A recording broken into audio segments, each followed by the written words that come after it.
I will to introduce the main part of this machine. This machine has three main parts.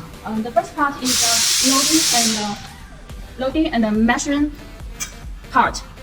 This loading is the hopper.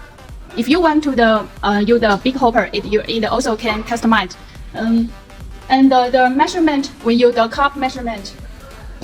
And if your weight of your package is not a big difference, you can shake this handle to control this cup machine, to control your weight, the weight you want to package. And the next part is the back making part. You can see this is the vertical seals part, and this is the horizontal sealing part, and this is the back maker. The back maker also can customize. One back maker can feature one back side. So the back side you want to pack, you should tell us in advance.